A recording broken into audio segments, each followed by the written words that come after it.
Many words have been written about Coronation Street and its enduring mix of comedy... Am I hallucinating, or is that a turkey in my hallway? ...action... and drama. No, you don't, Baldwin! No! But ever since that first episode, now over 50 years ago, it's never been a series scared of writing its own headlines. We didn't expect to get the reaction that we got. Over the next half hour, we'll revisit the storylines that created such an impact they made front-page news. It was spoken about in government and it was on the news. It's not often you get mentioned in the House of Commons. And we'll finally reveal the shocking scenes the street was forced to shelve. I came out of Granada and was greeted with a board of journalists. As we tell the stories behind the stories. We did the best we could with it, and hopefully the message did get out there. From 5 decades of the Corrie years.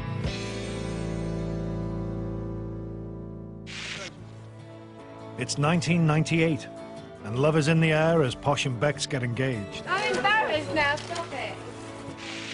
Wonder drug Viagra is on the rise. If the new drug is approved, demand for it is bound to be enormous. And Gateshead unveils its very own angel. Onlookers, dwarfed by the entire operation, looked on in awe. Meanwhile, over in Coronation Street, a miscarriage of justice is about to spark a media frenzy. First it was the woman who shot JR, then it was Mandy Jordache in Brookside, soap trials that gripped the nation. But now it's getting serious. One of Coronation Street's most talked about plots saw Deirdre Rachid fall for con man John Lindsay. And it was all based on a true story which happened to a friend of the show's executive producer. I probably had a glass of wine at lunchtime or something, I don't know, but I said, I'm going to tell you this story and do with it what you want. And that's how it started. So you've got Deirdre falling for John Lindsay, thinks he's a pilot. I said, John, you sound a bit funny. There's a time delay. What? A time delay on international calls.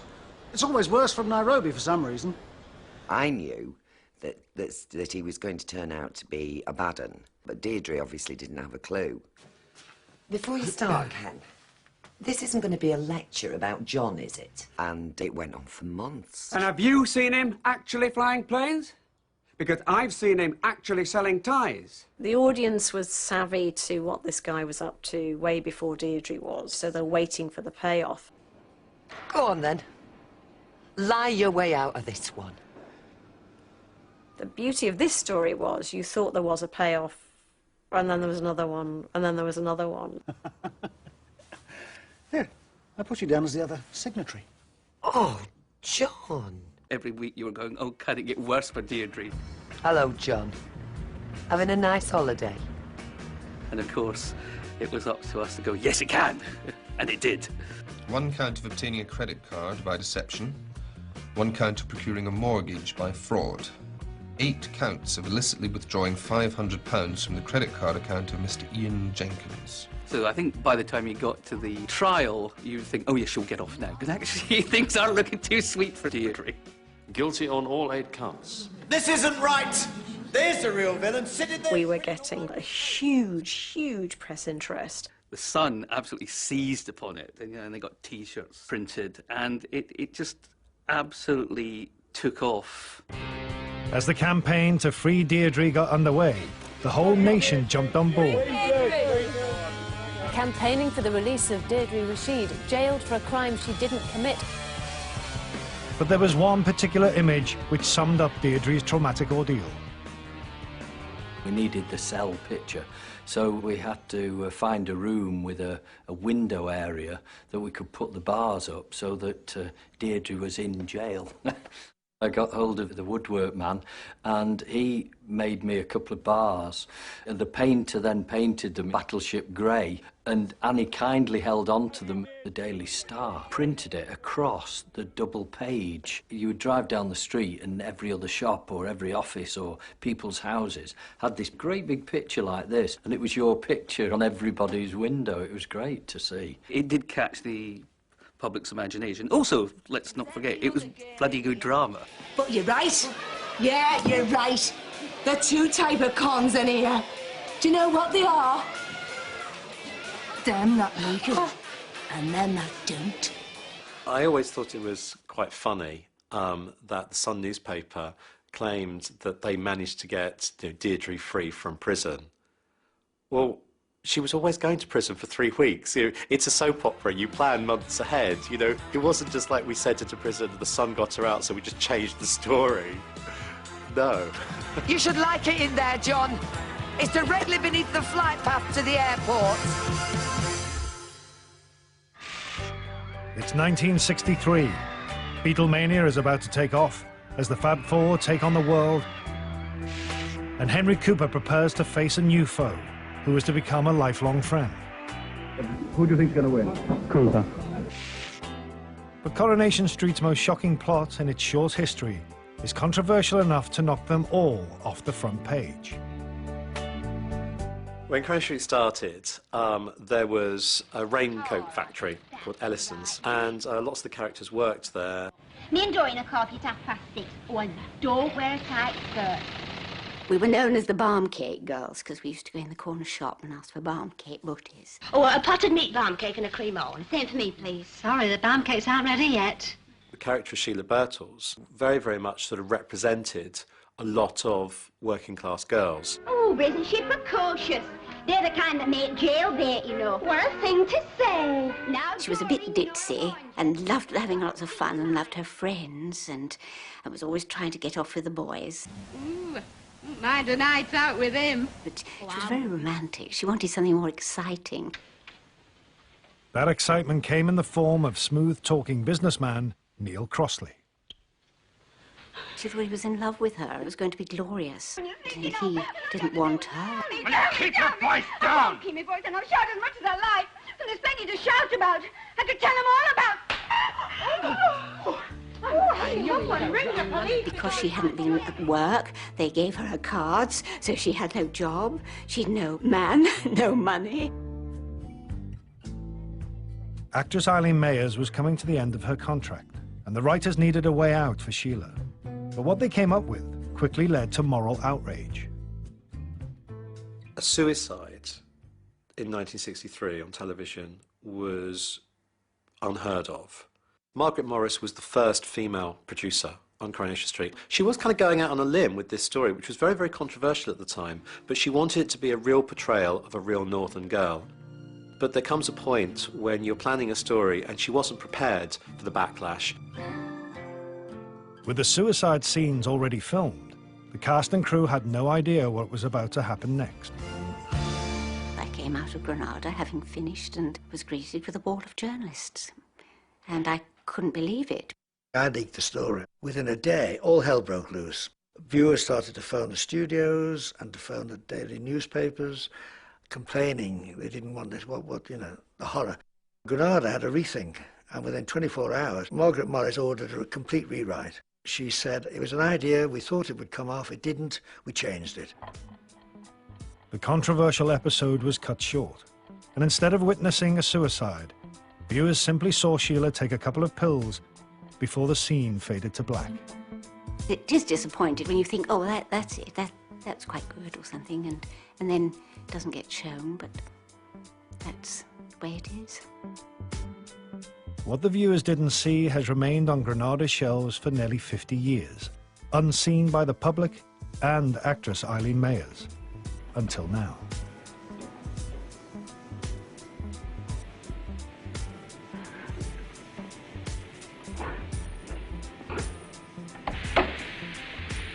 I had to turn on the gas and lie on the bed and expect to die. If there'd been no story, the episode would have gone out. She'd have committed suicide. The public would have been horrified, I think. It was good that it did come out. I mean, the publicity did save Sheila Birtles, anyway. All right, I'll force him in bed night if I can. The following episode was hastily rewritten, and viewers saw Sheila being rescued by concerned neighbours. Sheila, love, it's Len. Instead of finding herself at Heaven's Gate, Sheila Birtles remained much closer to home, sent to stay with her parents in nearby Rawtenstall. I had an actress friend who used to say, well, dear, you've been front page news. And she was very envious. I said, well, I'd rather not have been. I'd rather they'd shown the episode.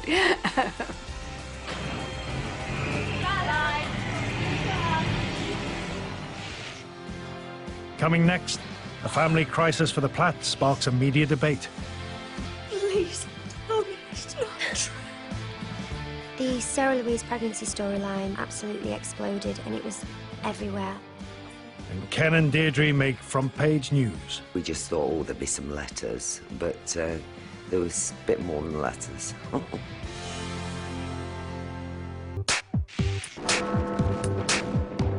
It's the year 2000, and as the new millennium dawns in London, Judith Keppel prepares to receive a cheque for £1 million. It would be lovely to have some more money. I just really look forward to what I can do with it. But on Coronation Street, it's another imminent delivery that's hitting the headlines. Sarah Louise's pregnancy got a very positive reaction from viewers and also from the press because it's real and it's about families and generations. She thought she was getting fat, so her mother thought she had an eating disorder. The reason why Sarah Louise has put on some weight is because she's pregnant.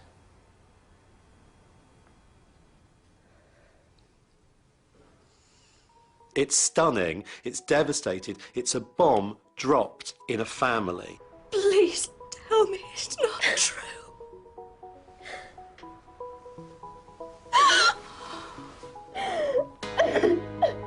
It was normal families that were watching the TV, and they were very much making the Platt family like your family. This could happen to your family, and how would you react? A lot of people would say to me that it meant it was the first time that a family could get together and talk about situations like that. Martin, I only did it the once. I know. You were unlucky. She was naive. The fact is, Gail, she was both. The storyline absolutely exploded, and it was everywhere. I think it was spoken about in government, and it was on the news. What was so important about Coronation Street's decision to do this as a storyline is they took it really seriously. You know, they spoke to the Department of Health, they got all sorts of factual information because they were really clear from the beginning. They wanted to get it right. Now, these are disposables. A lot of mothers use these. But, you might prefer the old-fashioned terry toweling ones. But at the same time, it meant a lot of the newspapers were then also more interested in covering the issue, talking about teenage pregnancy, because it was happening on Coronation Street.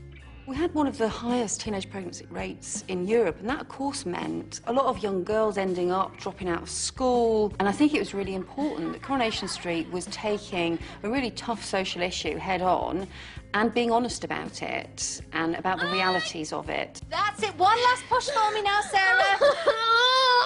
That's it. Good girl. I'd only been in Coronation Street a short time as well, so I thought that whole kind of pow was a normal reaction to Coronation Street storylines. Having already been praised by the government, Coronation Street was then applauded by its peers. It actually won an award for Best Storyline at Soap Awards, and I remember just being absolutely terrified about going up. I feel really proud to be part of that. 1983. Protests against nuclear weapons on the streets of Britain as CND goes on the march. Margaret Thatcher celebrates a second term in office. And the racehorse makes front-page news as Shergar goes missing, presumed kidnapped. The search for Shergar is nationwide. Meanwhile, back in Weatherfield, a story is about to change the relationship between the soaps and Britain's tabloids. Ken and Deirdre had had quite a pleasant, nice marriage. But of course, it's Coronation Street, and people don't want to watch nice, pleasant things. They want to watch things going wrong. That place? Yeah. All right. It wasn't just she was having an affair. It was with a character who'd always been diametrically opposed to Ken. Ken saw him as a little cynical business opportunist, didn't care about people, really didn't like him. Right, come on then. What you having? No, not for me, thank you. Oh, come on, it was only a joke I was going along with. If I went too far, I'm sorry. Yeah, well, your jokes have a habit of going too far. I mean, it became sensational. It was the biggest thing, I think, of that year. You're asking me to turn me back on my family, walk out on my marriage. But it's not a marriage, is it? Not anymore, not the sort you want. Otherwise, you wouldn't have come to me in the first place. The triangle story was the first that I can recall in which the press got into the debate of who she should go with or what should she do. All the women's columnists did. They knew the readers here. This is the thing that people are going to be talking about. That's when it really dawned on the tabloids that they can sell papers because of the street. As Deirdre and Mike's affair continued, it wasn't just the press who were giving their opinion. We didn't expect to get the reaction that we got. We just thought, oh, there'd be some letters, but there was a bit more than letters. Because it is about things that happen to people every day. When Ken finally found out about his wife's infidelity, events hit fever pitch. No. In one of the show's most gripping scenes yet. Why did you put the phone down on me? It's Ken. He knows. I've told him everything. Get out of this house. Shut up! I'm warning you. Get out of this house. That's it. You go. Go.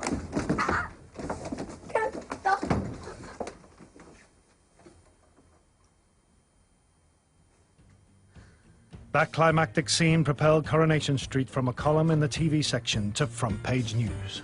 There was a period of years after that in which some of the tabloids seemed to be nothing but soap stories. All the tabloids from then on started to employ people just to look at the soaps, also the whole soap genre.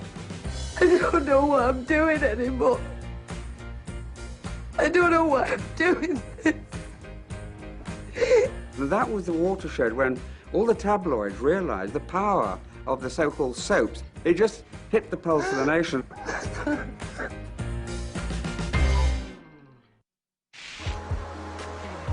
2009, and Cumbria witnessed its worst floods in history. The world says goodbye to the king of pop. Good evening. We have breaking news for you tonight. The singer Michael Jackson is reported to have died from a heart attack. And in Coronation Street, another story is hitting the headlines, as real life and street life go hand in hand. When the breast cancer storyline first got mentioned, you know, me and Sally was really excited about it and thought this is going to be really, really challenging. It was a difficult storyline for Coronation Street to undertake, and particularly difficult for the character Sally Webster. So, what have you got planned for your day off? Well, I might pop into town in a bit, pick up a few things for tomorrow. The Corrie scriptwriters approached me because of my connection with Sally, the actress, because I'd known her in her capacity as a patron of the Genesis Breast Cancer Prevention Appeal. More than 1 in 10 women will get breast cancer sometime in their life, and so it's an important story to tell. Sally and the scriptwriting team were very keen to portray the story with medical accuracy as well as emotional accuracy. Mum, what are you doing? I couldn't find my keys. Actress Sally Dinaver researched the storyline herself, but found the scripts drew a parallel with her own life, when she too found a lump. She thought, oh blimey, I better go and have a breast check-up myself because I've got a lump. Sally initially came for her tests on the Monday to a one-stop clinic.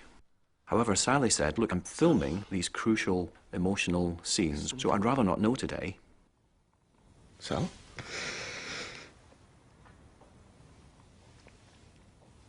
I'm sorry.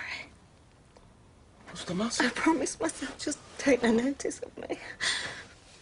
Sally came on set and she just took me into the corner and said, I'm not going to be able to rehearse these scenes. She said, I am going to be able to play them, but I'm not going to rehearse them. Sally, please. What is it? I've got cancer.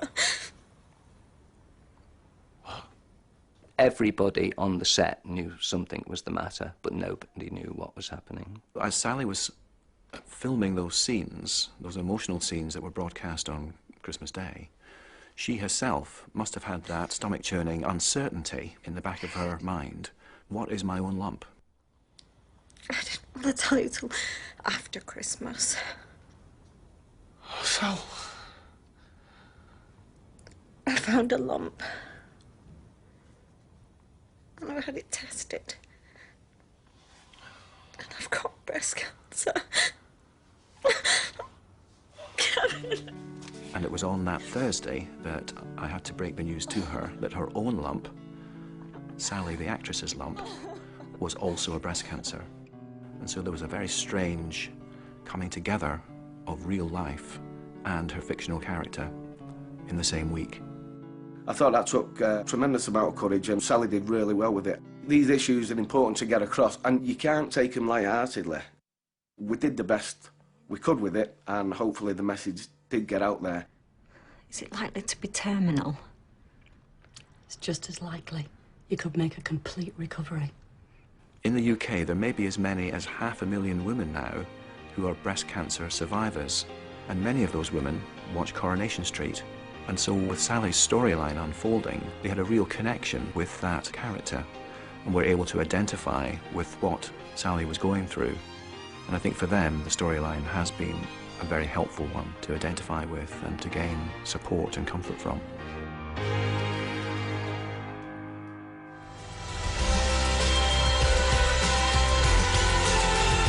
And the Corrie years continues here on ITV1 next Wednesday at the same time, 7:30. Coming up after the break, the net is thrown wide in Lewis. Over on ITV2, the search continues in America's Got Talent, and it's the 7th round of the British Superbike Championship on ITV4.